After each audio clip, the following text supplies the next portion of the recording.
Le vent d'octobre transperçait la veste de Denny Ronick, debout près de la tombe ouverte. Les paroles du pasteur ne signifiaient rien.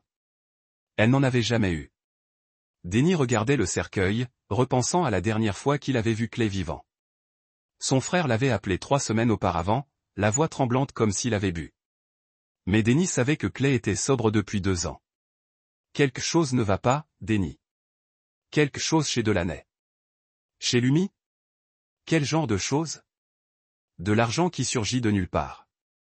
Lumi a l'air effrayé en présence de sa propre mère. Delaney ment sur ses sorties, ses fréquentations. Clay respire fort au téléphone. Je pense qu'elle fréquente les mauvaises personnes. Denny avait promis de venir de Cleveland ce week-end-là. Le travail l'a empêché. L'hôpital avait besoin de lui pour une double garde au service de traumatologie. 3 accidents de voiture et une fusillade. Ça l'a occupé pendant 16 heures d'affilée. Il a bien voulu rappeler Clay, mais il est tombé sur sa messagerie. Désolé, mon frère. On se reparle. Maintenant, Clay était mort. Et Denny garderait ce message vocal toute sa vie. Suicide, avait dit le shérif Kowalski, debout dans l'allée de Clay, les pouces coincés dans sa ceinture. Il l'avait trouvé dans son garage avec un flacon de pilule et un mot. Une situation vraiment triste. Quel genre de pilule? Des somnifères. Les flacons d'ordonnance étaient vides. Il avait laissé un mot disant qu'il ne supportait plus le stress. Denny n'y croyait pas que Clay n'avait jamais touché à des pilules plus fortes que l'aspirine. Il éprouvait une profonde méfiance envers les médecins et les médicaments après avoir vu son père dépérir sous analgésique avant l'accident. L'homme qu'il avait élevé après la mort de ses parents dans cet accident de voiture n'était pas du genre à abandonner. Pas Clay. Puis-je voir le mot? Une preuve dans une enquête en cours. Mais entre nous, c'était assez clair. Désolé pour votre perte, monsieur Ronick. Kowalski était parti avant que Denny puisse poser d'autres questions. C'était il y a 3 jours. Aujourd'hui, ils enterraient Clay avec plus de questions que de réponses. Nous sommes réunis ici aujourd'hui pour nous souvenir de Clayton James Ronick, le prédicateur monocorde, un mari et un père aimant, qui était avant tout mon frère.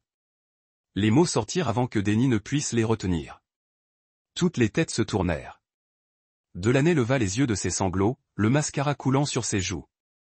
Elle portait un manteau noir qui avait probablement coûté plus cher que ce qu'elle avait déclaré en 2 mois au magasin de pièces détachées. Denny, murmura-t-elle. S'il te plaît, il étudia son visage. Les larmes semblaient bien réelles, mais quelque chose clochait. Le même sentiment qu'il éprouvait à l'hôpital lorsque l'histoire d'un patient ne correspondait pas à ses blessures. Le chagrin de Delaney était trop grand, trop dramatique, comme si elle se produisait devant un public. Après la cérémonie, les gens défilèrent devant Denny pour présenter leurs condoléances. Il serra la main et hocha la tête, mais son attention resta fixée sur Delaney. Elle se tenait près des compositions florales, acceptant les câlins de femmes qu'il ne reconnaissait pas. Son sac à main reflétait la lumière de l'après-midi. Du cuir, cher, le genre de sac qui coûtait plus cher que ce que Clay gagnait en 1 mois.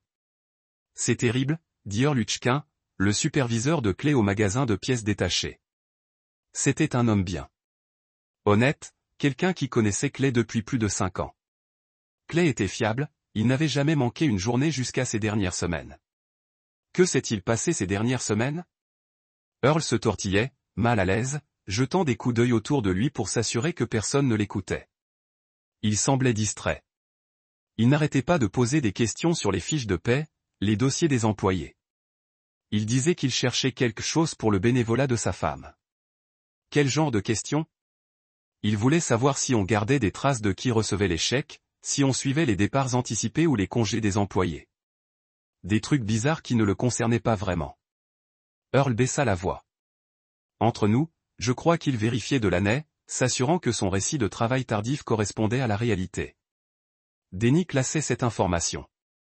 Quel genre de bénévolat?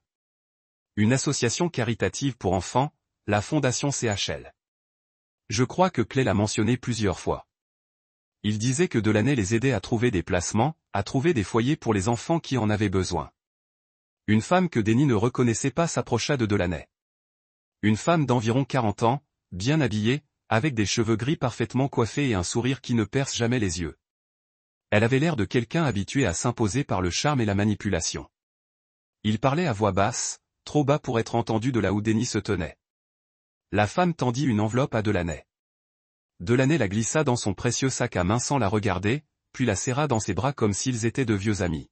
« Tu sais qui c'est » demanda Denny à Earl. Earl plissa les yeux vers la femme. « Je ne l'avais jamais vue auparavant, mais elle conduit une belle voiture. Cette Mercedes sur le parking avec les plaques d'immatriculation du gouvernement. » Les plaques d'immatriculation du gouvernement. Denny se fit un devoir de vérifier le numéro d'immatriculation avant de partir. Denny. Une main toucha son épaule. Il se tourna et vit le père McKenna, le prêtre qui avait marié Clay et Delaney 6 ans plus tôt. « Je suis désolé pour ta perte. Clay était un homme bien. » « Oui, il l'était. J'espère que tu sais que si Clay avait eu des difficultés, il serait venu me voir. Nous parlions régulièrement. Il n'a jamais mentionné son désespoir ou ses idées suicidaires. » Denny a scruté le visage du prêtre. « Tu ne penses pas qu'il se soit suicidé? Je pense que Clay aimait sa fille plus que sa propre vie. Il ne l'aurait pas laissé seul avec le père McKenna. Il s'est arrêté avec quoi? Rien. Je ne devrais pas spéculer. Père, mon frère est mort. S'il sait quelque chose, je n'en suis sûr. Mais Clay est venu se confesser il y a 2 semaines. Très bouleversé. Il a dit avoir découvert quelque chose de terrible sur un proche. Quelqu'un en qui il avait confiance. A-t-il dit quoi? Le confessionnal est sacré, Denny. Mais je dois dire une chose, il comptait aller voir les autorités. Il voulait faire ce qui était juste, même si cela signifiait détruire sa famille. Denny sentit sa poitrine se serrer. Quand allait-il aller voir la police? Il a dit qu'il avait besoin d'1 semaine de plus pour rassembler des preuves. Ensuite, il appellerait. 1 semaine. Clay était mort 6 jours après cette conversation. Où est Lumi? A demandé Denny lorsque. Qu'elle serait placée avec une famille permanente une fois que les choses se sont installées. Quel genre de famille? Delaney silence lui a dit tout ce qu'il avait besoin de savoir. Denny a éteint l'enregistrement et a rangé son téléphone. Vous avez vendu votre fille aux pédophiles. Vous avez assassiné votre mari. Tu as détruit tout bien dans la vie de Clay. Je n'ai jamais voulu dire que tu voulais dire tout ça. Chaque décision que vous avez prise concernait de l'argent et de vous protéger. Il a ouvert la boîte à outils de Clay et a sorti un marteau à griffes. Les yeux de Delaney se sont étendus avec une terreur. S'il vous plaît, Denny. Je ferai n'importe quoi. Je vais vous aider à la trouver. Je vais témoigner contre Marin. Tout ce que vous voulez. Denny a testé le poids du marteau dans sa main. Clay croyait aux 2e chances. Il pensait que les gens pouvaient changer, pourraient faire mieux. Oui, je peux changer. Je peux. Je ne suis pas de l'argile. Il a levé le marteau. Attendez. Delaney se précipita en arrière sur la chaise. Je sais où elle est. Marin m'a dit l'adresse. Je peux t'y emmener. Denny a baissé le marteau. Parlez. Elle lui a donné une adresse dans le Kentucky rural. Une ferme appartenant à l'un des clients de Marin, un homme du nom de Hutchinson qui s'est spécialisé dans les arrangements à long terme avec les jeunes filles. Il gardait des enfants pendant des années, a déclaré Delaney. Marin a déclaré que Lumi serait en sécurité là-bas, bien fait, bien soigné. Comme un animal de compagnie, la vision de Denny est devenue rouge. Il agrippa le marteau si serré que ses phalanges se tournèrent en blanc. S'il te plaît, murmura Delaney. Je t'ai donné ce que tu voulais. Laissez-moi partir. Je vais disparaître. Vous ne me reverrez plus jamais. Denny l'a regardé pendant un long moment. Puis il a sorti son téléphone et a appelé l'agent Buck. J'ai la confession complète de Delaney Rennick, a-t-il dit. Et je sais où trouver Lumi. Le raid du FBI sur la ferme de Harold Hutchinson a eu lieu à Down. 12 agents, la police locale et les travailleurs des services à l'enfance ont entouré la propriété tandis que Denny attendait dans une voiture non marquée à 1 mile de distance. Buck avait voulu qu'il reste à Columbus, mais Denny n'allait nulle part jusqu'à ce qu'il ait vu Lumi en sécurité. C'était une entreprise familiale. La ferme était assise sur 40 acres de campagne isolés. Endroit parfait pour garder les enfants qui n'étaient pas censés exister dans des documents officiels. Hutchinson dirigeait ses opérations depuis plus d'1 décennie, prenant des enfants à des réseaux de trafic dans toute la vallée de l'Ohio. Le raid a pris 30 minutes. non-résistance. Hutchinson a été arrêté alors qu'il prenait le petit déjeuner, toujours dans son peignoir, agissant comme s'il ne comprenait pas de quoi il s'agissait. Ils ont trouvé 11 enfants au sous-sol, âgés de 4 à 14 ans. Certains étaient là depuis des années. Lumi était seule dans une petite pièce, portant une robe rose trop grande pour elle. Elle n'a pas parlé lorsque les agents l'ont trouvée. Je n'ai pas pleuré, je les ai juste regardés avec des yeux creux qui avaient semblé trop. Denny a été autorisée à la voir à l'hôpital après l'examen médical. Elle s'est assise sur le bord d'un lit dans la coloration pédiatrique dans un livre avec la concentration intense de quelqu'un qui essaie de ne penser à rien d'autre. Et Lumi, tu te souviens de moi? Je suis ton oncle Denny. Elle leva les yeux. Son visage était plus mince que dans les funérailles de Clay, mais ses yeux tenaient une étincelle de reconnaissance. Papa est parti, dit-elle tranquillement. Ouais, il est parti, mais je suis ici maintenant. Allez-vous m'emmener à nouveau? La question a brisé Denny cœur. Non, je vais vous ramener chez vous dans une vraie maison où vous serez en sécurité. Elle a étudié son visage pendant un long moment. Promesse? Je promets. Le processus judiciaire a pris 3 mois. Denny a dû prouver sa relation avec Lumi, démontrer sa capacité à fournir une maison stable et à subir des vérifications antérieures. Mais l'agent Buck a aidé à naviguer dans la bureaucratie et le dossier propre de Denny et l'emploi stable ont travaillé en sa faveur. Mary Nadley a été condamnée à 25 ans de prison fédérale. Harold Hutchinson a eu la vie sans libération conditionnelle. 12 autres membres du réseau de trafic ont été arrêtés et condamnés. Delaney Rennick a été retrouvée morte dans sa cellule de prison 2 semaines avant le début de son procès. La cause officielle du décès était du suicide, mais Denny soupçonnait que quelqu'un avait décidé qu'elle en savait trop pour être autorisée à témoigner, mais il s'en fichait. Elle était partie, et c'était suffisant. L'adoption a été finalisée par un froid matin de février. Denny se tenait devant le tribunal de la famille en tenant la main de Lumi tandis qu'un juge l'a officialisée. Elle était légalement sa fille maintenant, sa responsabilité, sa famille. Ils ont déménagé dans un petit maison à l'extérieur de Cleveland avec de bonnes écoles et une cour de clôture. Denny a installé des caméras de sécurité et des capteurs de mouvement. Il a enseigné à Lumi comment utiliser le système d'alarme de la maison. Il s'est assuré qu'elle savait qu'elle était en sécurité, mais il s'est également assuré qu'elle savait comment rester ainsi. Elle a commencé à parler davantage au fil des mois. De petits mots au début, puis des phrases, puis des histoires sur l'école et les amis et les choses qu'elle voulait faire quand elle a grandi. Les cauchemars s'évanouissent progressivement. La peur a quitté ses yeux. Un soir, elle lui a apporté un dessin qu'elle avait fait à l'école. C'était une photo d'un homme et d'une petite fille debout devant la maison. L'homme avait les cheveux noirs et les yeux sérieux. La fille souriait. « C'est nous », a-t-elle dit. « Ouais, qui est l'homme censé être ? » « Mon vrai père. » Denny a regardé le dessin pendant longtemps. Quand il leva les yeux, Lumi le regardait avec les yeux de Clay. « Votre père était un homme bon », a déclaré Denny. « Il t'aimait beaucoup. »« Je sais, mais tu es mon père maintenant. » 6 mois plus tard, Denny a reçu des offres pour des entretiens et les offres de réserve presque chaque semaine. Les vrais podcasters du crime voulaient discuter de l'affaire. Les cinéastes documentaires voulaient raconter comment un homme a fait tomber un réseau de trafic d'enfants. Il les a tous refusés. Au lieu de cela, il a écrit son propre livre, non pour la publication, mais pour Lumi, un record de ce qui s'était passé et pourquoi. La vérité sur la mort de son père et les crimes de sa mère. Sur les gens qui avaient essayé de la blesser et les gens qui s'étaient battus pour la sauver. Il l'a appelé ce qui a été pris. Sur la dernière page, il a écrit « Ils l'ont pris, puis ils l'ont pris, alors j'ai tout enlevé. » Denny a fermé le cahier et l'a mis dans son coffre-fort.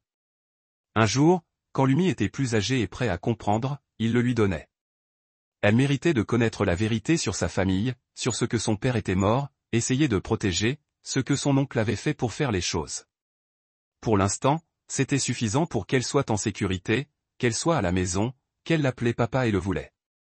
Denny n'avait jamais cru à la justice, mais il croyait en sa famille. Il croyait aux conséquences, et il croyait en protégeant les personnes que vous aimez, peu importe ce que cela coûte. L'argile aurait compris. La foule s'est réduite à la famille et aux amis proches. Le visage de Delaney est resté vide pendant une demi-seconde. Le chagrin répété s'est estompé un instant, remplacé par quelque chose qui ressemblait presque à de l'irritation. Puis les larmes ont recommencé, fraîches et dramatiques. Elle est chez ma cousine à Columbus. Je ne pouvais pas l'emmener là-bas. Elle réclame son papa tous les jours. La voix de Delaney s'est brisée aux bons endroits. Elle ne comprend pas pourquoi il ne rentre pas. Quand a-t-elle disparu? Je vous l'ai dit au téléphone. Mardi matin dernier. Elle jouait dans le jardin, et la voix de Delaney s'est à nouveau brisée. Je ne suis rentré qu'une minute pour répondre au téléphone. À mon retour, elle avait disparu. Denny avait travaillé en traumatologie hospitalière pendant 15 ans. Il avait interrogé des centaines de personnes en situation de crise. Il connaissait la différence entre un choc authentique et une émotion simulée.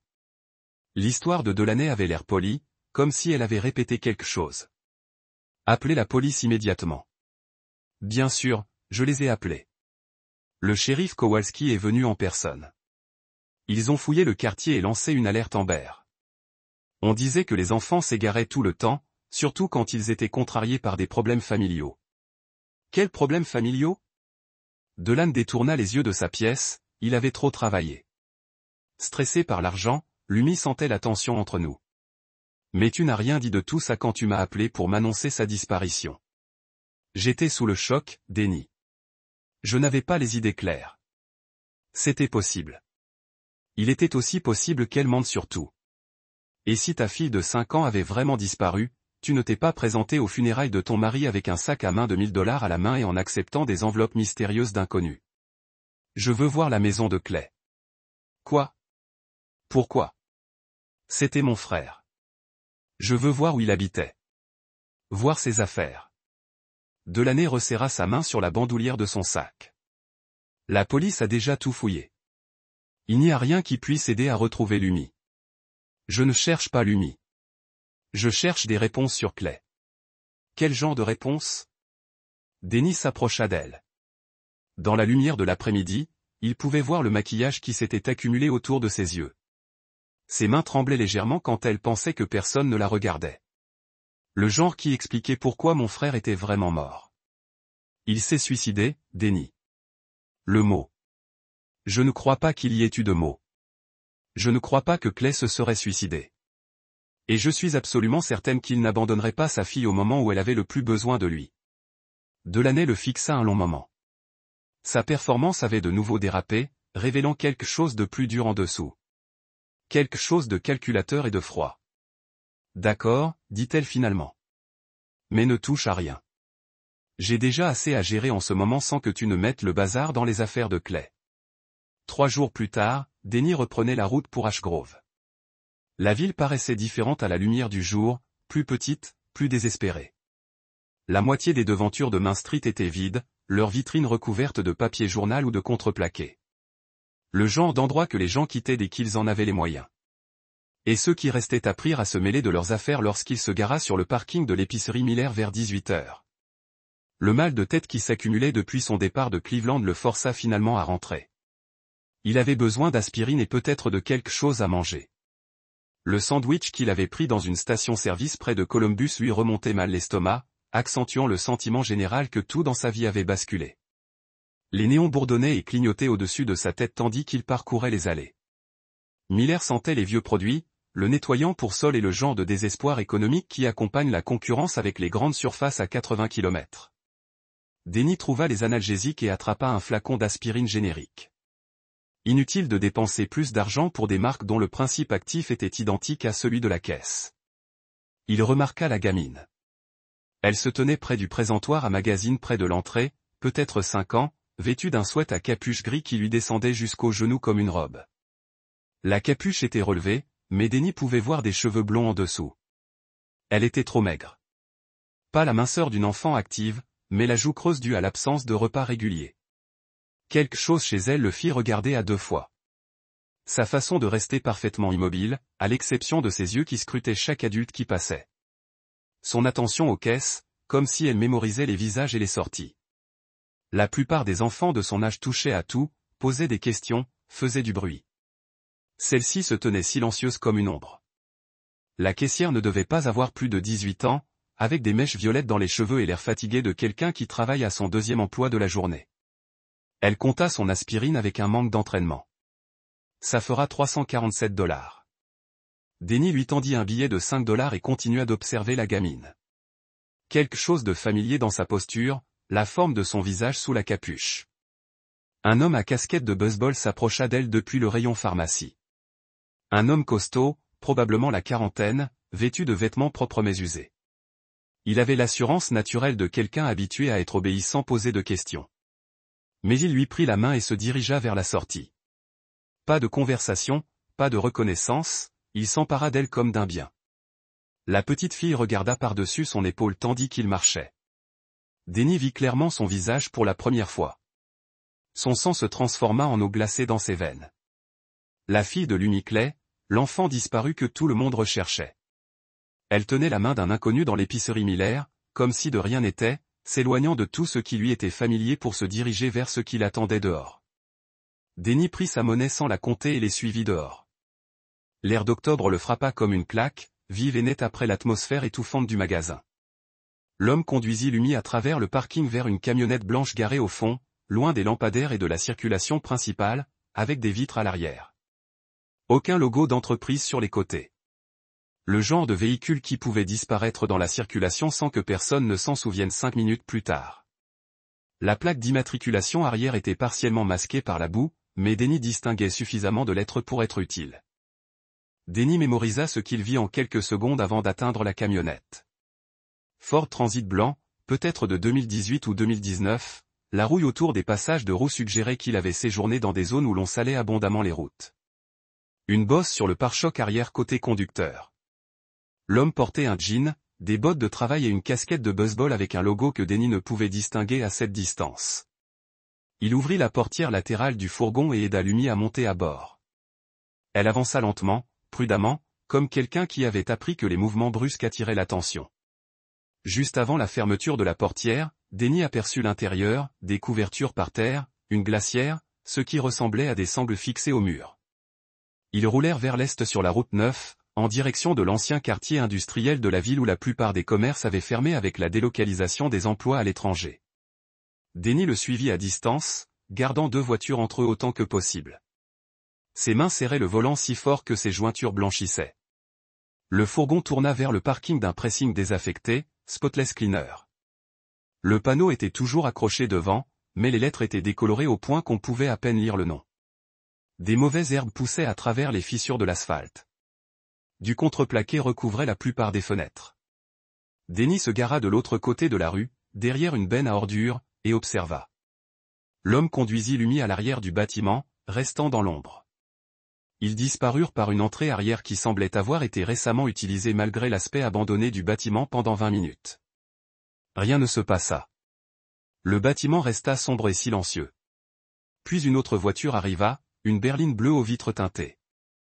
2 personnes en sortirent et firent le tour par l'arrière par le même chemin. Denny attendit 1 heure de plus, luttant contre l'envie d'appeler la police immédiatement. Personne ne sortit. Aucune lumière n'apparut aux fenêtres, mais il y avait bien des gens à l'intérieur du bâtiment, et au moins une fillette de 5 ans, censée avoir disparu. Il pensa à appeler la police. Puis il se souvint de l'attitude dédaigneuse du shérif Kowalski face à la mort de Clay. La façon dont il avait refusé de laisser Denny voir la prétendue lettre de suicide, la femme avec des plaques d'immatriculation gouvernementale à l'enterrement passant des enveloppes à Delaney comme s'ils étaient de vieux partenaires commerciaux, et il savait que la police n'était pas la solution. Pas encore. Pas avant de comprendre exactement à quoi il avait affaire. Denny démarra sa voiture et retourna à sa chambre de motel à la sortie de la ville. Il avait des préparatifs à faire et des appels à passer. Quoi qu'il arrive à Lummy, c'était plus grave qu'un simple enlèvement. Ça semblait organisé, professionnel, le genre d'opération qui nécessite des relations et une protection pour survivre. Clay l'avait compris. Clay était mort pour ça. Mais Denny n'était pas Clay.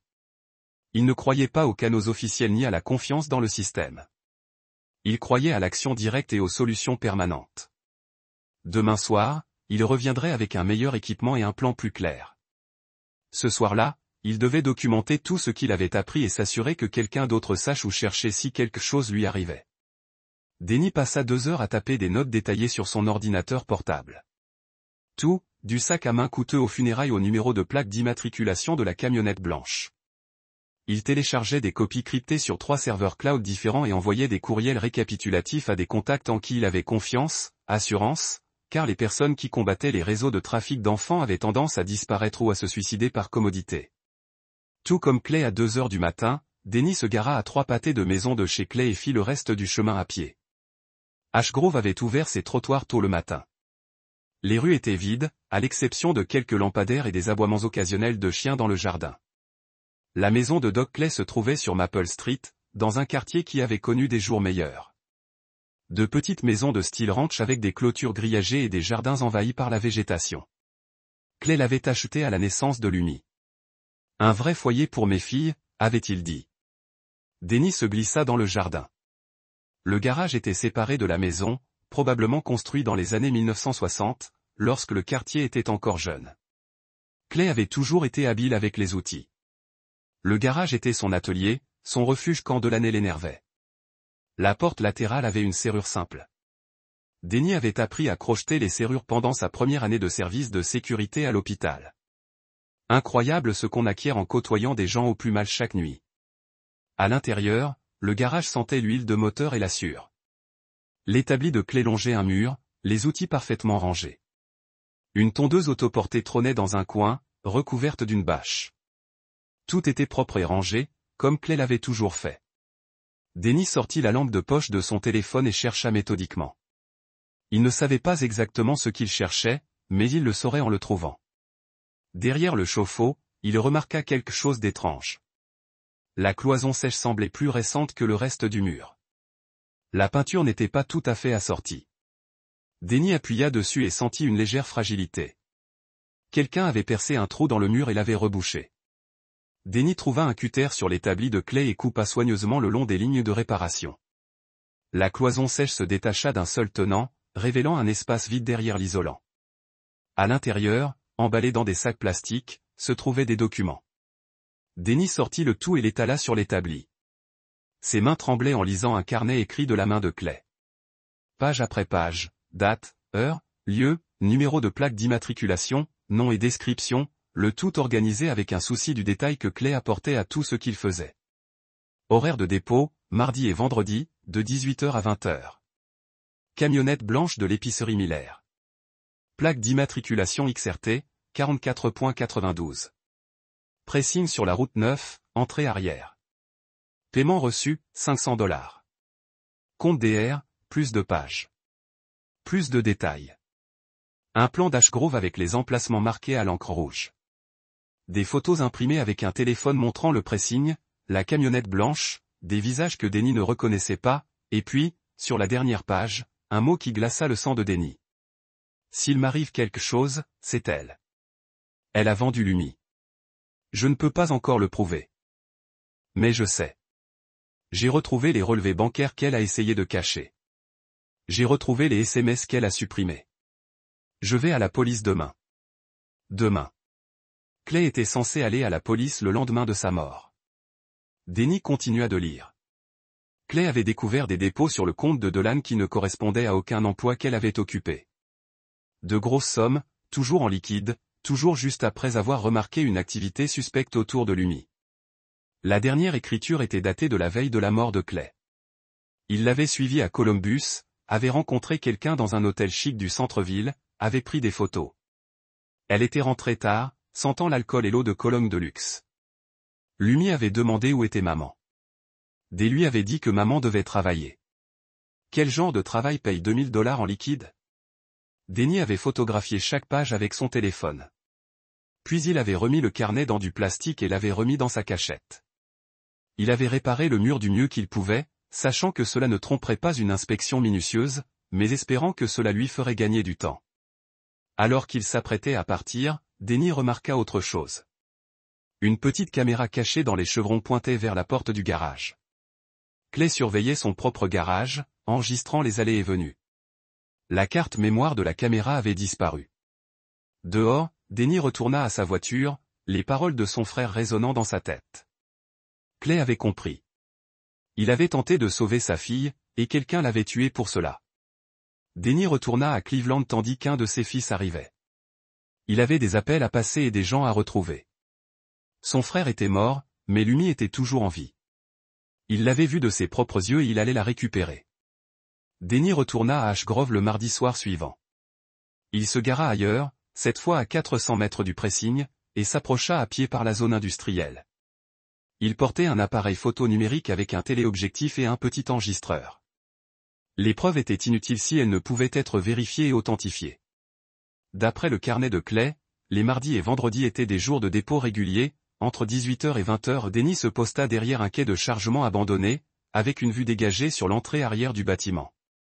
Rien ne se passa jusqu'à 19h15. Puis la camionnette blanche apparut, suivant le même itinéraire que précédemment. Cette fois, Denny prit des photos nettes d'une plaque d'immatriculation et du visage du conducteur. L'homme regarda attentivement autour de lui avant de sortir, vérifiant la présence d'observateurs ou de caméras de surveillance. Prudence professionnelle. La camionnette garée derrière le bâtiment pendant 18 minutes, s'est évaporée 20 minutes plus tard. Un SUV noir aux vitres teintées s'est arrêté. 2 hommes en sont sortis, tous deux bien habillés, avançant avec la posture assurée de gens habitués à ce qu'ils veulent. Ils sont entrés et sont restés exactement 12 minutes avant de repartir. Le schéma était trop précis pour être accidentel. Il s'agissait d'une entreprise fonctionnant selon un horaire précis, avec des clients réguliers et des procédures établies. Denny a photographié chaque véhicule arrivé au cours des 2 heures suivantes. 7 voitures différentes, toutes chères, toutes avec des chauffeurs qui savaient exactement où elles allaient. Certaines sont restées à l'intérieur quelques minutes, d'autres près d'1 heure. À 21h, le bâtiment était à nouveau sombre et silencieux. Denny a attendu 30 minutes supplémentaires pour s'assurer que les lieux étaient bien vides avant d'approcher. L'entrée arrière était une simple porte en acier avec un pêne dormant et aucun système d'alarme visible de l'extérieur. Le genre de sécurité censé empêcher les intrus occasionnels d'entrer, et non les enquêteurs déterminés. Denny avait perfectionné ses compétences en crochetage depuis ses années de sécurité à l'hôpital, s'entraînant les week-ends dans un stand de tir proposant des cours de tactique. À l'intérieur du bâtiment, on entendait de l'eau de javel et du désinfectant industriel. L'éclairage de secours projetait des ombres crues dans un étroit couloir bordé de portes. La plupart étaient verrouillées, mais Denny entendait des bruits provenant de certaines pièces. Des voix étouffées, des mouvements, les pleurs discrets d'enfants essayant de ne pas se faire entendre. Ses mains tremblaient tandis qu'il filmait tout avec l'appareil photo. Pièce après pièce, aménagées comme des suites d'hôtels, mais avec des serrures à l'extérieur plutôt qu'à l'intérieur.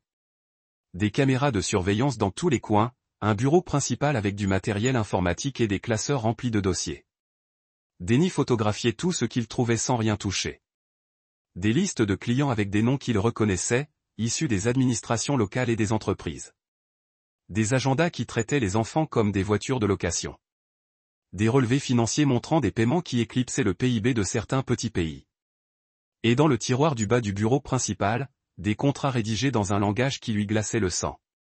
Pas de documents d'adoption, ni de contrat de placement familial, ni de bons de commande, ni de contrat de location, ni de transfert de propriété pour des personnes trop jeunes pour comprendre ce qui leur arrivait. L'ampleur de l'opération était stupéfiante. Il ne s'agissait pas seulement de Lumi ou même d'Ashgrove. Il s'agissait d'un réseau régional fournissant des enfants à des clients dans toute la vallée de l'Ohio, avec des connexions atteignant un gouvernement foncier et des agences fédérales. Denny continua de photographier jusqu'à ce que la carte mémoire de son appareil soit pleine. Puis il remit soigneusement tout à sa place et quitta le bâtiment par le même chemin qu'il était entré. Dehors, assis dans sa voiture, il fixa les photos sur l'écran LCD de l'appareil. Clay était tombé sur ce fait par hasard, suite au comportement suspect de sa femme. Clay avait essayé de faire ce qu'il fallait, en rassemblant des preuves pour les transmettre aux autorités. Clay était mort parce qu'une personne en position d'autorité était impliquée dans le problème. Cette fois, Denny ne passait pas par les voies officielles. Cette fois, il allait gérer les choses à sa façon. Denny avait besoin d'en savoir plus sur l'endroit lui-même. Samedi matin, il arpentait le quartier comme un sportif, en tenue de sport et bouteille d'eau à la main. Le pressing s'appelait Spotless Cleaner. D'après l'enseigne des fraîchis, il était fermé depuis au moins 5 ans en raison de la détérioration de l'extérieur, mais l'entrée arrière présentait des traces d'utilisation récente qui contrastaient avec l'aspect abandonné. Des traces de pneus fraîches sur le parking en gravier. Une cigarette, mais qui n'avait pas été abîmée par plusieurs saisons. Une serrure à peine dormant neuve sur la porte arrière, qui ne correspondait pas à l'âge du bâtiment. Quelqu'un utilisait certainement le bâtiment et avait pris des mesures pour le rendre fonctionnel tout en préservant son aspect d'abandon. Un camouflage astucieux dans une ville où la moitié des commerces étaient déjà fermés. Vous cherchez quelque chose, monsieur? Denny se retourna. Un homme âgé était assis à l'ombre d'un immeuble voisin, partiellement caché par un caddie rempli d'affaires et de bâches. Sans abri, probablement un ancien combattant, dont la posture et la façon dont son regard guettait constamment les menaces étaient caractéristiques. Barbe grise, veste camouflage qui avait connu des jours meilleurs, yeux attentifs qui avaient trop vu la laideur du monde. Je marchais, dit Denny d'un ton décontracté. Bien sûr. L'homme se leva lentement, caressant sa jambe gauche comme s'il avait reçu un éclat d'obus ou une balle en chemin. Je m'appelle Ouigar. Je surveille ce quartier. Je t'observe, je surveille cet immeuble depuis 3 jours. Denny l'observa. Parfois, les meilleures informations venaient de gens auxquels personne ne prêtait attention. Les témoins invisibles qui voyaient tout parce que la société avait appris à tout le monde à les percer à jour. Je cherche quelqu'un. Beaucoup de gens cherchent quelqu'un par ici. La plupart ne sont pas du genre qu'on cherche. Howie s'approcha en boitant et Denny put lire l'intelligence dans son regard malgré son air rude. On avait l'air d'un membre de la famille. Le frère de quelqu'un, peut-être, ou son père. Mon frère le pensait. J'avais déjà vu cette expression sur mon propre visage il y a quelques années, quand je cherchais mon neveu. Comment son expression s'est-elle assombrie? Je l'ai finalement retrouvé aussi. Pas dans l'état que j'espérais. Denny sentit son pouce accélérer. Comment ça? Il y a eu beaucoup d'activités dans ce bâtiment ces derniers temps. Des enfants y entrent. Des enfants différents en sortent. Toujours la nuit. Toujours avec des adultes qui ne ressemblent pas à la famille, si vous voyez ce que je veux dire. Quel genre d'adultes? Le mauvais genre. Des voitures bien habillées et chères. Ils arrivent, y restent 1 heure ou 2, puis repartent avec un enfant. Howie sortit une cigarette froissée de la poche de sa veste et l'alluma d'une main tremblante. Parfois, le même enfant revient quelques jours plus tard. Parfois non. On appelle la police, ça arrive. Howie rit amèrement. Le bruit charriait des années de déception envers les figures d'autorité. Les flics n'écoutent pas les vétérans sans abri. De plus, certaines de ces voitures de luxe avaient des plaques gouvernementales. Des plaques gouvernementales, des fonctionnaires d'État, des gens avec des relations qui peuvent faire disparaître les problèmes. Des plaques gouvernementales, des plaques législatives, des véhicules de commissaires de comté. J'ai même vu une voiture du bureau du shérif ici une fois, mais c'était il y a des mois. Comment il a tiré une longue bouffée de sa cigarette. J'ai vu une Ford verte il y a quelques semaines. Il y avait un de ces autocollants caritatifs sur le pare-choc. Fondation CHL ou quelque chose comme ça. Le cœur de Denny battait fort. Le carnet de Clay mentionnait la Fondation CHL à plusieurs reprises. Earl Hutchkin disait que Delaney était bénévole. Le père McKenna disait que Clay enquêtait sur un proche. Vous souvenez-vous d'autre chose à propos de la Ford? Un homme d'âge moyen au volant. Une silhouette impeccable. On aurait dit un politicien ou un pasteur. Il avait cette fluidité de mouvement, comme s'il était habitué à ce que les gens fassent ce qu'ils voulaient. Comme il plissait les yeux pour se souvenir des détails. Il avait amené une petite fille blonde vers 18 heures. Il était venu la chercher le lendemain matin vers 9 heures. Il décrivait Lumi à la perfection. Et la chronologie correspondait à ce que Denny avait observé à l'épicerie. Cela se reproduisait régulièrement. Toutes les 2 semaines ces derniers mois. Toujours le même type, généralement avec la même fille, jusqu'à récemment. Le regard de Howie croisa celui de Denny. Je n'ai pas vu la fille blonde depuis plus d'1 semaine, car elle était censée avoir disparu, Clay étant censé être mort. Parce que tout le système était conçu pour paraître légitime pendant que les enfants disparaissaient dans un réseau de prédateurs avec argent et protection. Denny a sorti son portefeuille et a tendu $50 à Howie. Plus qu'un homme ne voit probablement en 1 semaine normale, mais ça vaut vraiment le coup pour l'information. Tu vois autre chose d'intéressant? Voici mon numéro. Howie a empoché l'argent sans le regarder. Mais Denny a lu le soulagement dans ses yeux. Tu comptes faire quelque chose? Oui, je le fais. Bien. Ces enfants méritent mieux que ce qu'ils reçoivent, et le responsable mérite ce qui lui arrive. Denny est retourné à sa voiture, les paroles de Howie résonnant dans sa tête. Il n'était pas le seul à avoir remarqué le schéma. Il n'était pas le seul à savoir que quelque chose n'allait pas, mais il était peut-être le seul à avoir les ressources et la détermination nécessaires pour y remédier. Cet après-midi-là, il s'est rendu à Cleveland et a fait ses préparatifs. Il a vidé son compte épargné et a tout converti en espèces. Il acheta du nouveau matériel, des appareils photo, des enregistreurs, un traceur GPS et quelques objets dont la possession n'était pas strictement légale pour les civils. Il prit congé du travail, prévenant son supérieur qu'il devait s'occuper de la succession de son frère. Puis il appela un numéro qu'il n'avait pas utilisé depuis plus d'1 an. La fondation CHL opérait dans une maison transformée sur Main Street, à 3 pâtés de maison du palais de justice. Une jolie pancarte à l'avant annonçait que la fondation Children's Open Life servait les familles d'Ashgrove depuis 2019. Denny se gara de l'autre côté de la rue et observa le bâtiment. Mardi matin, les gens allaient et venaient avec l'efficacité décontractée d'une petite association à but non lucratif. Quelques bénévoles, des visiteurs à l'allure officielle, des enfants accompagnés d'adultes qui pourraient être ou non leurs parents au T10. Une Ford Taurus verte s'engagea dans l'allée. Le conducteur correspondait parfaitement à la description de Howie. La quarantaine, rasé de près, vêtu d'un costume plus cher que ceux que la plupart des habitants d'Ashgrove gagnaient en un mois. Denny attendit 15 minutes, puis traversa la rue. À l'intérieur, la fondation ressemblait exactement à ce qu'elle prétendait être. Des affiches inspirantes au mur, des photos d'enfants souriants, un bureau d'accueil tenu par une jeune femme au sourire chaleureux et au regard bienveillant. Bonjour. Comment pouvons-nous vous aider aujourd'hui? Je souhaite faire un don, dit Denny. J'ai entendu parler de votre travail par un ami de Columbus. C'est formidable. Je vais vous chercher Monsieur Halley. C'est notre directeur. Le conducteur de la Ford verte apparut 2 minutes plus tard. De près, il avait le genre de visage digne des affiches de campagne. Une mâchoire forte, des dents parfaites, des yeux qui reflétaient la sincérité et la compétence à parts égales. Marin Hadley, dit-il en lui tendant la main. Bienvenue à la Fondation CHL. Denny lui serra la main et se présenta sous un faux nom.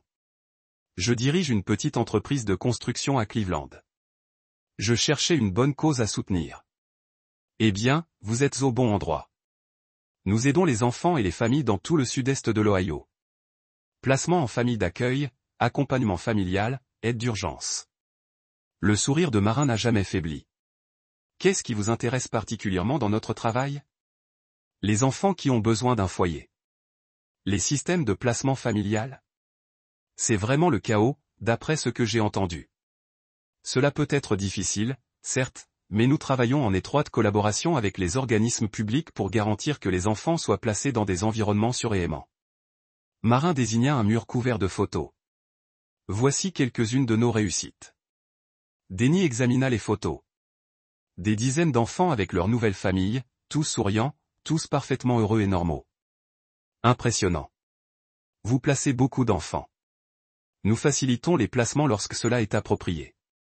Parfois, les enfants ont besoin d'une prise en charge temporaire le temps que les situations familiales se résolvent. Parfois, ils ont besoin d'un foyer permanent. Comment leur trouvez-vous des familles? Nous disposons d'un réseau d'assistants maternels agréés dans toute la région. Tous soigneusement sélectionnés, bien sûr. Vérification des antécédents, visite à domicile, tout le processus. Marin parlait avec aisance, mais Denny perçut quelque chose dans son ton.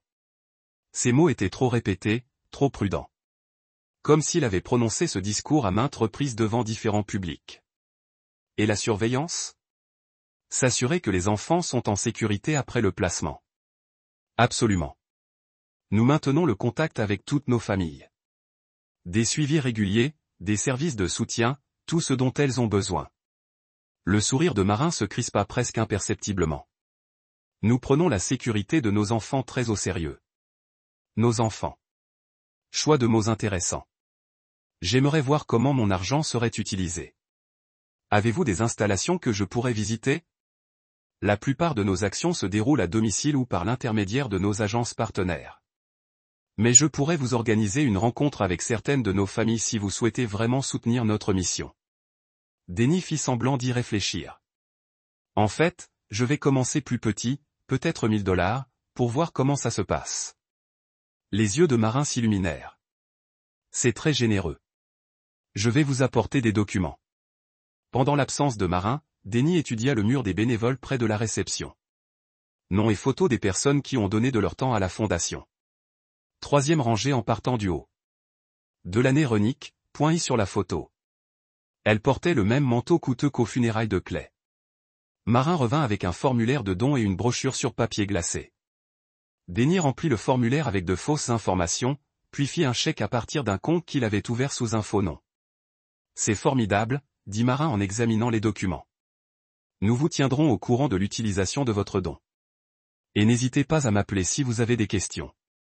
Denis lui serra de nouveau la main. Je le ferai sans hésiter. Ce soir-là, Denis retourna au bâtiment de la fondation. Le parking était vide, à l'exception de la Ford de Marin. Denis se gara dans la rue et rentra à pied, restant dans l'ombre. Le bâtiment était équipé d'un système d'alarme simple et de serrure rudimentaire. Denis avait perfectionné ses compétences depuis ses années de sécurité à l'hôpital. L'effraction prit moins de 5 minutes. À l'intérieur, il utilisa la lampe torche de son téléphone pour naviguer. Le bureau principal était exactement comme il l'avait imaginé. Des dossiers d'apparence authentique, des documents fiscaux, de la correspondance avec les agences d'État, tout était conçu pour passer une inspection superficielle. Mais dans le bureau privé de Marin, Denis trouva les véritables documents, une armoire verrouillée contenait des dossiers sur des enfants individuels, et non les dossiers officiels de l'État. Il s'agissait de dossiers privés contenant des informations différentes.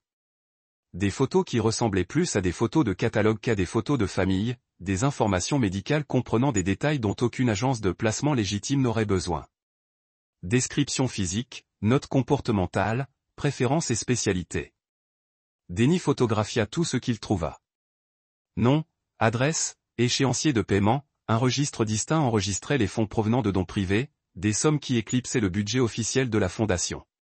Dans le tiroir du bas, il trouva des contrats, non pas pour le placement d'enfants, mais pour la location d'enfants, des tarifs hebdomadaires, des tarifs mensuels. Le dossier, tarif pour occasion spéciale, 0.1 contenait de la correspondance avec une personne identifiée uniquement comme Dr. L'écriture correspondait à des échantillons qu'il avait vus chez Clay. Delaney Renick. La lettre la plus récente était datée de 2 semaines avant le décès de Clay. Le colis sera disponible pour un placement prolongé à partir du 15 octobre. Tous les arrangements précédents ont été résiliés pour des raisons de sécurité. Frais standard plus 20% pour gêne occasionnée.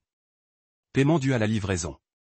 Le 15 octobre était le lendemain de la prétendue disparition de Lumi. Denis continua de photographier jusqu'à ce qu'il ait tout documenté. Puis il remit soigneusement les dossiers à leur emplacement d'origine et quitta le bâtiment par où il était entré. Dehors, il s'assit dans sa voiture et fixa les photos sur son téléphone. L'ampleur de ce qu'il découvrit le rendit malade. Il ne s'agissait pas seulement de Lumi. Il s'agissait d'un réseau de trafic d'enfants opérant sous le couvert d'une association caritative légitime, liée au gouvernement de l'État et aux forces de l'ordre local. Clay était tombé sur un problème bien plus grave qu'un simple litige de garde. Il avait été tué. Denis avait besoin de plus d'informations sur les antécédents et les relations de Delaney. Le carnet de notes de Clay mentionnait sa cousine, mais ne contenait pas ses coordonnées. Denis se rendit au tribunal du comté d'Ashgrove et passa 3 heures à fouiller dans les actes de mariage, les actes de propriété et les dossiers judiciaires jusqu'à trouver ce qu'il cherchait. Le nom de jeune fille de Delaney était Vaughn. Son contact d'urgence sur le certificat de mariage était Saskia Vaughn, avec une adresse à Zanesville datant de 6 ans. Denis appela le service des renseignements et trouva un numéro de téléphone actuel, puis parcourut les 70 km jusqu'à Zanesville l'après-midi même. L'adresse menait à un complexe d'appartements délabrés appelé Riverside Manor, bien qu'il n'y ait aucune rivière en vue et que les immeubles en briques de 3 étages n'aient rien de bien élevé. Denis gravit 3 étages, passant devant des graffitis et des vitres brisées, respirant un air qui sentait le nettoyant industriel et le désespoir humain.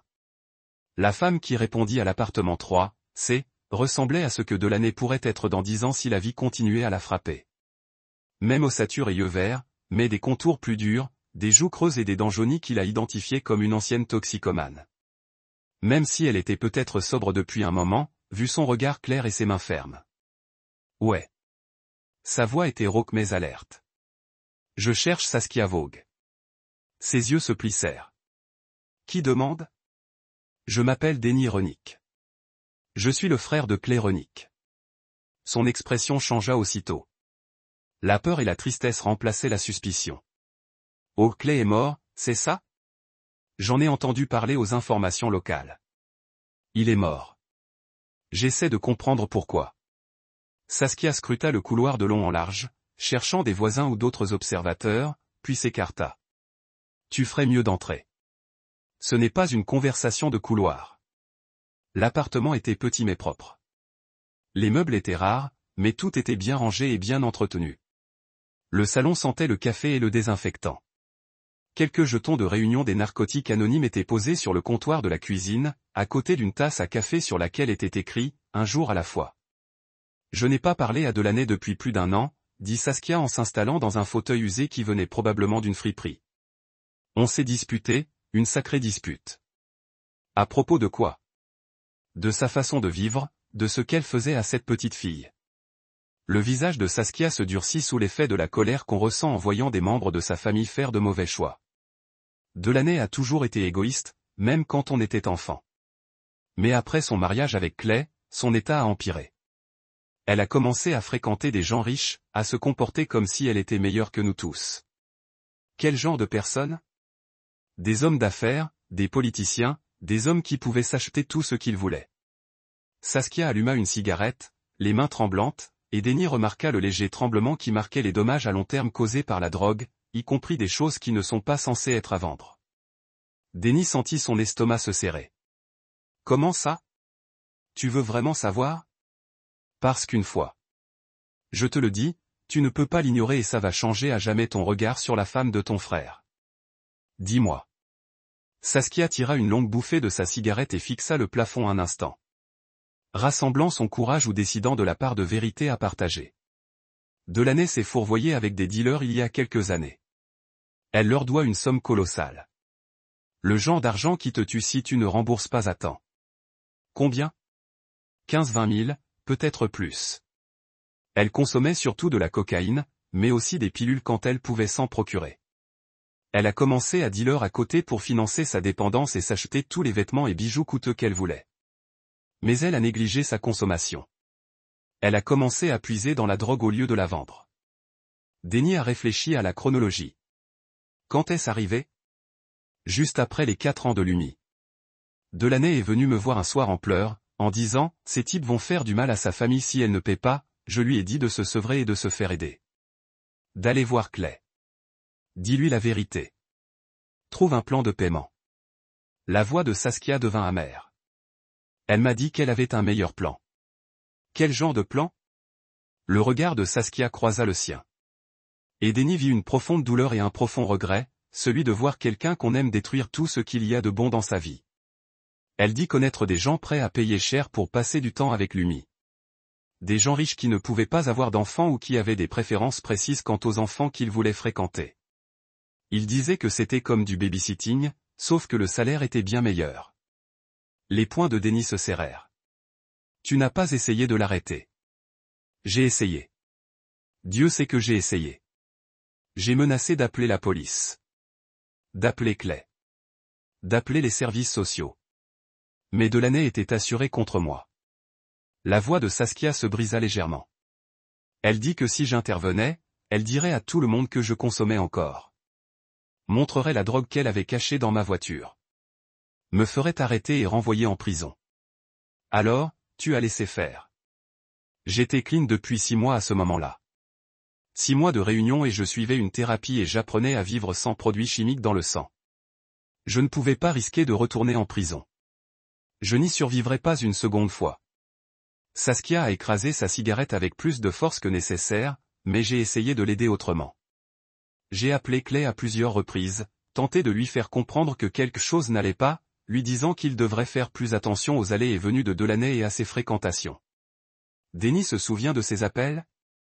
Clay avait mentionné que sa belle-sœur était source de problèmes, disant qu'elle était jalouse de la réussite de Delaney et qu'elle cherchait à semer le trouble.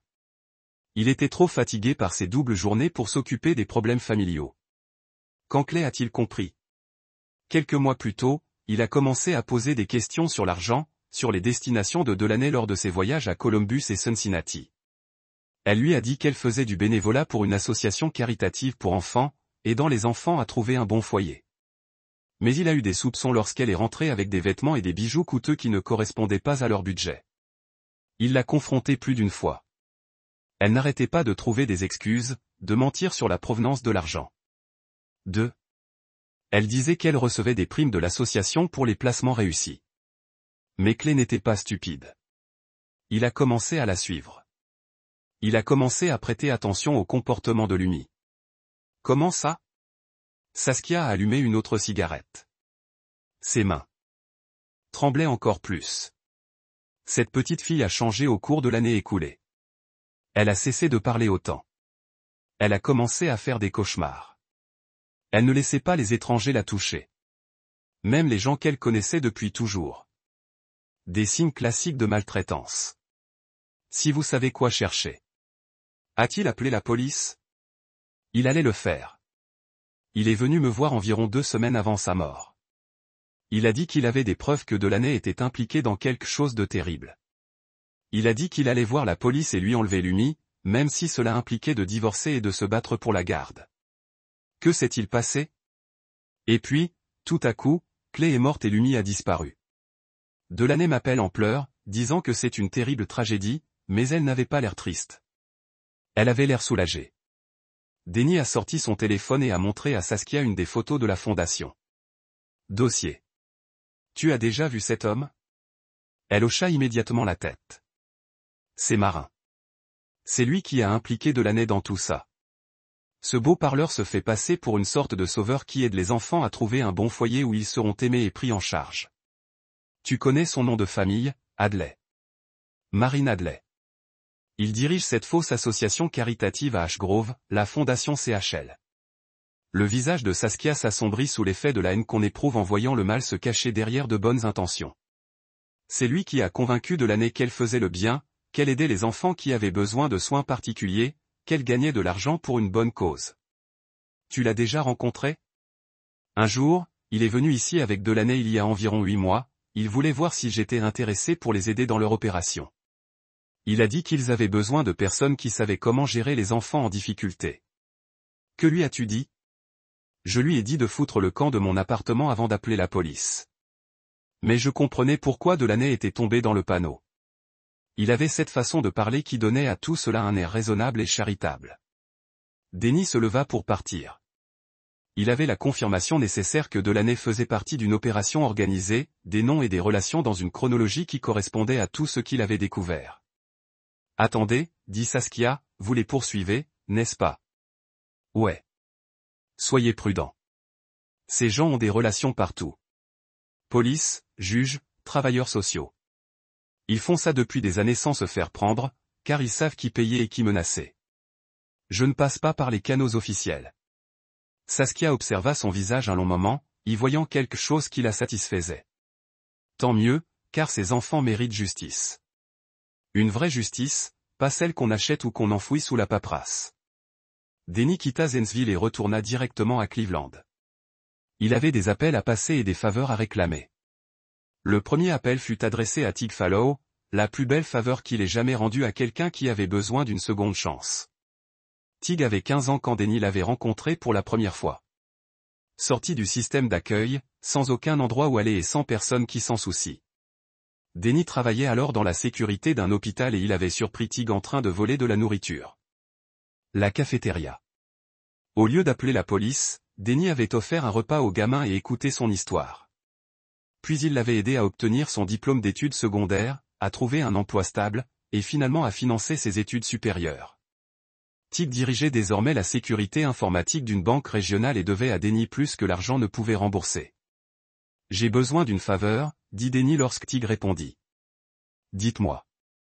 Dossier financier, compte bancaire, carte de crédit, virement, tout ce qu'on peut trouver sur Delaney Renick et Marine Hadley. Ça va demander des recherches approfondies et ce n'est pas vraiment légal. Je sais. T'es resta silencieux un instant. C'est à propos de ton frère? Ouais. Donnez-moi 24 heures. L'appel prit fin. Denny était assis dans son appartement et fixait les photos sur son téléphone. Elle montrait des visages d'enfants, des listes de clients et des dossiers financiers qui documentaient une opération systématique visant à tirer profit de la souffrance humaine. Quelque part dans le sud-est de l'Ohio, des enfants étaient achetés et vendus pendant que les adultes responsables vivaient confortablement et percevaient des salaires légitimes d'une association caritative qui prétendait aider les enfants. Son frère avait tenté d'y mettre fin. Les voies appropriées. Son frère était mort, mais Denny n'était pas Clay. Il ne croyait ni à la justice, ni à la clémence, ni à la seconde chance. Il croyait aux conséquences. Et les responsables de ce réseau allaient bientôt apprendre la différence entre justice et châtiment. Denny passa l'heure suivante à nettoyer son appartement et à organiser ses affaires. Il régla toutes ses factures 3 mois à l'avance. Il écrivit des lettres à son supérieur pour lui expliquer que ses obligations familiales l'empêcheraient de travailler indéfiniment. Il fit suivre son courrier à une boîte postale et mit en place des paiements automatiques pour ses dépenses essentielles, préparant une mission qui pourrait l'empêcher de rentrer chez lui. Puis il se rendit dans un garde-meuble en périphérie de Cleveland et récupéra des objets qu'il espérait ne plus jamais utiliser. Du matériel militaire datant de l'époque où il était dans l'armée, avant de commencer à travailler dans la sécurité hospitalière. Des outils et des armes qui n'étaient pas conçus pour la défense ou la dissuasion, mais pour des solutions permanentes à des problèmes permanents. Denny avait effectué 2 missions en Irak et une en Afghanistan avant d'être libéré pour raisons médicales, suite à des blessures qui le gênaient encore par les froids matins. Il y acquit des compétences qui ne s'appliquaient guère à la vie civile. Des compétences qu'il essayait d'oublier, mais qu'il n'avait jamais vraiment réussi à désapprendre. Ce soir-là, ces compétences lui seraient à nouveau utiles, il chargea tout dans son camion et retourna à Ash Grove. Cette fois, il ne se présentait pas en tant qu'enquêteur ou oncle inquiet. Il se présentait comme quelqu'un de bien plus dangereux. La guerre déclenchée par Clay allait prendre une toute autre tournure, comme le dressaient les recherches de Tig. Delaney possédait 3 comptes bancaires, dont un dans l'Idaho sous son nom de jeune fille. Des dépôts totalisant plus de 40 000 $ l'année précédente, entièrement en espèces, coïncidaient avec les notes de Clay concernant des activités suspectes. Marin Hadley possédait des propriétés dans l'Ohio et le Kentucky. Des investissements immobiliers légitimes côtoyaient des lieux isolés sans but commercial évident. Une propriété, une maison au bord d'un lac près d'Ash Grove, avait été achetée par l'intermédiaire d'une société écran liée à la fondation CHL. Les relevés téléphoniques montraient des contacts réguliers entre Delaney et Marin, avec un pic d'activité durant les semaines précédant la mort de Clay. Leur dernier appel était prévu pour ce soir à 20 h. Denny a contacté l'agent Levi Buck, par l'intermédiaire d'un ami commun de la police de Cleveland, travaillait sous couverture pour le bureau d'enquête de l'État, spécialisé dans les affaires de traite d'êtres humains transfrontalières. Il était intègre, expérimenté et essayait depuis 3 ans de monter des dossiers contre des réseaux comme la fondation CHL, sans suffisamment de preuves pour procéder à des arrestations qui tiendraient devant les tribunaux. Ils se sont rencontrés à une aire de repos près de Columbus à 23 h. Buck était plus jeune que Denny ne l'avait imaginé, peut-être 35 ans, avec une silhouette élancée, fruit de ses activités de surveillance et de son alimentation au café des stations-service. Son regard était constamment vigilant, celui de quelqu'un qui a passé trop de temps avec des prédateurs. « Tu es sûr de ces informations ?» demanda Buck après avoir examiné les photos prises par Denny. Son expression s'assombrissait à chaque image, liste de clients, dossiers financiers, aménagement de salles conçues pour des activités dont aucune association caritative légitime n'aurait besoin. J'ai vu les enfants moi-même. J'ai des dossiers financiers remontant à 18 mois, des témoignages et des documents provenant de leurs propres dossiers qui prouvent qu'ils trafiquent des enfants dans toute la vallée de l'Ohio. Buck a étudié les photos de Marin Hadley. Et le bâtiment de la fondation CHL. Ce sont des preuves solides, mais nous devons les prendre sur le fait si nous voulons procéder à des arrestations qui les placeront définitivement sous clé. Les avocats de la défense sont doués pour justifier les formalités administratives et les coïncidences. Delaney est censé faire une dernière transmission ce soir. Je vais lui faire croire que l'UMI est toujours dans le système. Qu'il y a un autre acheteur en attente d'un arrangement pour la nuit. Comment avez-vous réussi ? Denny a expliqué son plan. Il avait demandé à Tig d'envoyer à Delaney un SMS depuis un numéro intraçable se faisant passer pour un client recommandé par Marin, quelqu'un prêt à payer un tarif premium pour un accès exclusif à un enfant spécifique. Le rendez-vous était prévu à 21 h à la propriété de l'épouse, suffisamment isolée pour mener des affaires sans témoin. Elle amènera un autre enfant, a dit Denny, probablement un qu'elle garde pour de futures transactions. Elle a besoin de l'argent pour disparaître définitivement et elle se croit en sécurité car Clay est mort et l'UMI a officiellement disparu. Et vous êtes sûr qu'elle viendra ? Elle est désespérée. Le réseau commence à se défaire. L'enquête de Clay suscite des questions. C'est sa dernière chance de gagner assez d'argent pour tout recommencer ailleurs. Buck hocha lentement la tête. Je serai connecté pour la vidéo et le son. On la filme en train de faire l'échange. On l'enregistre en train de discuter de l'opération. On peut remonter tout le réseau de A à Z. Il passe 1 heure à synchroniser leur approche et à examiner l'agencement de la maison au bord du lac à l'aide de photos satellites et des registres fonciers. Denny se positionnerait dans les bois, surplombant le point de rendez-vous avec un équipement de vision nocturne et un système de communication de secours. Buck s'approcherait en tant qu'acheteur, jouant son rôle jusqu'à ce qu'ils aient suffisamment de preuves enregistrées pour justifier les arrestations. Une fois ce qu'il leur fallait, Denny interviendrait pour empêcher Delaney de s'échapper, tandis que Buck appellerait des renforts et sécuriserait l'enfant. Et Mary Nadley, demanda Denny. On attaquera les fondations simultanément. J'ai des équipes prêtes à intervenir à Ash Grove et à 2 autres endroits où nous savons qu'elles opèrent. Une fois les aveux de Delaney enregistrés, nous passerons à l'action en même temps. Ils ont examiné les procédures d'urgence et les plans de secours. Buck porterait un bouton d'alarme qui déclencherait une intervention armée dans les 5 minutes.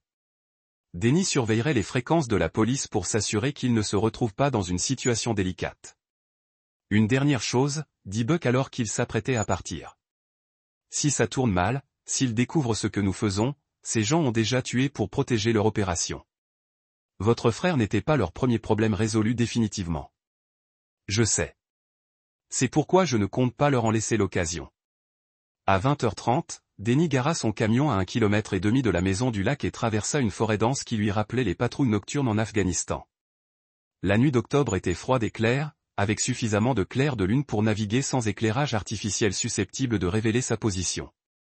La maison du lac était située sur un terrain boisé de 2 hectares, sans aucun voisin à moins d'1 kilomètre. Une allée de gravier menait de la route principale à une modeste cabane à 2 étages avec un ponton privé s'étendant dans l'eau sombre. Un endroit idéal pour les activités. Vous ne vouliez pas être vu ou interrompu. Denny trouva un poste sur une petite colline surplombant la maison, avec une vue dégagée sur l'allée, la porte d'entrée et la majeure partie des environs. De là, il pouvait surveiller l'approche des cerfs et intercepter toute tentative de fuite à travers les bois. Les phares d'une T850 apparurent sur la route d'accès. Une berline argentée s'engagea dans l'allée et se gara près de la porte d'entrée. Delaney quitta le siège conducteur, vêtue de sombre, avec la nervosité de quelqu'un qui savait qu'elle prenait un risque dangereux. Elle ouvrit la portière arrière et aida une petite silhouette à sortir de la voiture. Grâce à sa lunette de vision nocturne, Denny la vit guider un garçon de 6 ans maximum vers la maison. L'enfant se déplaça lentement, mécaniquement, comme sous sédatif ou effrayé, pour obéir. Delaney conduisit le garçon vers la maison, consultant sa montre et scrutant l'obscurité à la recherche d'un quelconque signe de surveillance. Elle était nerveuse mais confiante, évoluant dans un environnement qu'elle comprenait grâce aux procédures qu'elle avait déjà suivies. Avant qu'il n'atteigne la porte, une autre voiture arriva. La berline banalisée de Buck. Jouant parfaitement le rôle de l'acheteur, il se gara à côté de la voiture de Delaney et sortit, portant une mallette censée contenir le paiement de la transaction. Juste à temps, Delaney appela. Sa voix résonna clairement dans l'air. Calme, et Denny ajusta son équipement d'enregistrement pour capturer chaque mot. La circulation était moins dense que prévu, répondit Buck. Il restait dans le rôle d'un client fortuné aux préférences spécifiques. Vous avez ce dont nous avons discuté. Exactement ce que vous avez commandé. 6 ans, cheveux blonds, très sage. La main de Delaney reposa sur l'épaule du garçon dans un geste qui semblait protecteur, mais qui était en réalité possessif. Il s'était bien préparé pour des visites prolongées. Denny se sentit mal à l'aise en l'entendant décrire un enfant comme une marchandise livrée à un client. Il toucha sa radio pour signaler à Buck que tout était enregistré clairement. « Laissez-moi le voir à la lumière, » dit Buck. Ils se rapprochèrent de la maison où une lumière de Porsche éclairait suffisamment la scène des caméras cachées pour capturer les détails du visage et l'échange d'argent. Le garçon ressemblait exactement à ce qu'il était, un enfant terrifié à qui on avait demandé de coopérer. Ou subir des conséquences pires que la soumission. « Il est parfait, » dit Buck, jouant son rôle avec un enthousiasme qui donnait envie à Denny de le frapper, même s'il savait que c'était une comédie. Vous avez son dossier médical, tout ce qu'il faut, un certificat de bonne santé, tous les vaccins à jour, aucun problème de comportement. Delaney parlait de l'enfant comme s'il s'agissait de bétail vendu aux enchères. Sa voix portait l'indifférence pratiquée de quelqu'un qui avait déjà effectué des transactions similaires à maintes reprises. Dans la chronologie, 72 heures comme convenu. Je viendrai le chercher dimanche soir au même endroit. Cela vous laisse 3 jours complets pour les activités que vous avez prévues. Buck ouvrit lentement sa mallette, s'assurant que les caméras filmaient l'échange. 5000 comme promis. Denny vit le visage de Delaney s'illuminer à la vue de l'argent. Ça y était.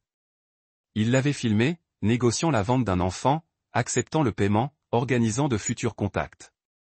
Suffisamment de preuves pour la détruire, elle et tout ce qui était lié à son opération.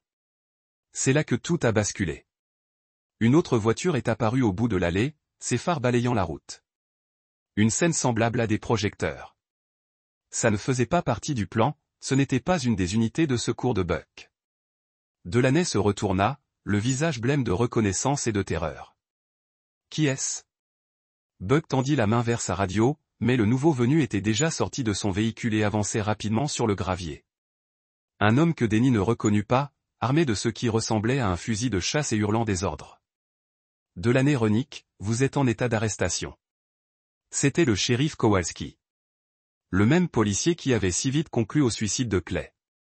Le même homme qui avait refusé de laisser Denny voir la prétendue lettre de suicide. Delaney vit Denny debout à la lisière des arbres, son équipement de vision nocturne reflétant la lumière du porche. Son visage passa du blanc au rouge de reconnaissance et de rage. Espèce de fils de pute, hurla-t-elle. Je savais que c'était toi. Je savais que tu n'aurais jamais lâché ça. Elle a attrapé le garçon et a couru vers sa voiture, se déplaçant avec la vitesse désespérée de quelqu'un qui savait qu'elle était à quelques secondes de passer le reste de sa vie en prison. Buck a crié pour qu'elle s'arrête, mais elle était déjà derrière le volant de la berline. Le moteur a rugi à sa vie avec une pulvérisation de gravier. La voiture de Delaney est enracinée hors du parking, ses phares balayant les bois alors qu'elle se battait pour le contrôle. Avec Delaney à 2 km du Lacuse. Route de campagne étroite. Il a enfoncé son pare-choc arrière à 40 000 par heure. Sa voiture tourna sur le côté et claqua dans un arbre. Denny était hors de son véhicule avant que la poussière ne se range. Steam siffla de sa capuche froissée. Le côté passager était enroulé autour du tronc de chêne. Delaney était conscient mais piégé. Le sang coulait d'une coupure sur son front sur le siège arrière. Le garçon pleurait mais ne semblait pas blessé. « Sortez-moi d'ici !» Elle a crié quand elle a vu Denny s'approcher. « Où est Lumi ?»« Je ne sais pas de quoi tu parles. » Denny a atteint la fenêtre du conducteur brisée et l'a saisie par la gorge. « Le jeu est fini, Delaney. Je connais la fondation CHL. Je connais Marin Hadley. Je sais que vous avez vendu votre propre fille. » Ses yeux sont allés larges. « Vous ne pouvez rien prouver. J'ai vos dossiers bancaires. J'ai des photos des fichiers de fondation. Je vous ai sur bande vendant ce garçon. » La prise de Denny se resserre et j'ai vu Denny de Clay. Les soupçonneurs l'ont tué. Assis là dans l'atelier de Clay et allumé la lumière aérienne. Elle avait l'air petite et brisée sous le bulbe fluorescent dur. Son manteau cher était déchiré. Son maquillage parfait était STRE avec des larmes et du sang. Denny a sorti son téléphone et a commencé à enregistrer. « Dites-moi ce qui est arrivé à Lumi. »« Je ne peux pas. Ils me tueront. Je te tuerai si tu ne le fais pas. » Elle regarda son visage et vit qu'il ne bluffait pas Marin là. Il la garde dans un endroit en sécurité jusqu'à ce que la chaleur s'éteint. Où? Je ne sais pas. Il ne me dit pas de détails comme ça. Denny lui a joué un enregistrement qu'il avait fait plus tôt dans la soirée. La voix de Marin confessant tout à l'agent Buck lors de son arrestation à la fondation CHL. Comment l'opération a fonctionné, qui étaient les clients, où les enfants étaient gardés. Le visage de Dodd Delaney est devenu blanc. Il vous a tout dit, chaque détail, y compris la façon dont vous avez recruté votre propre fille dans le programme lorsque vous aviez besoin d'argent pour rembourser vos dettes de drogue. Elle s'est complètement cassée alors. Toute l'histoire s'est déversée entre les sanglots et les dénis. Comment elle avait commencé petit, laissant Lumi passer des week-ends avec de belles familles qui ont bien payé pour le privilège. Comment les demandes s'étaient intensifiées. Comment Clay avait commencé à poser des questions auxquelles elle ne pouvait pas répondre. J'avais besoin de plus de temps, a-t-elle déclaré. Clay allait à la police le lendemain. J'ai mis des somnifères dans son thé, juste assez pour l'assommer pour que je puisse comprendre quoi faire. Mais tu lui as donné trop. J'avais peur. Je ne pensais pas clairement. J'ai continué à en ajouter plus jusqu'à ce qu'il cesse de poser des questions. Et puis vous avez fait ressembler à un suicide. Je devais. S'ils enquêtaient sur sa mort, ils découvriraient tout le reste. Denny a téléchargé la confession sur un serveur crypté pendant qu'elle parlait. Plusieurs copies, plusieurs destinataires. Assurance contre toute personne essayant d'enterrer les preuves. Où est Lumi maintenant? Marin l'a déplacé après la mort de Clay. Quelque part dans le Kentucky, je pense. Il a dit.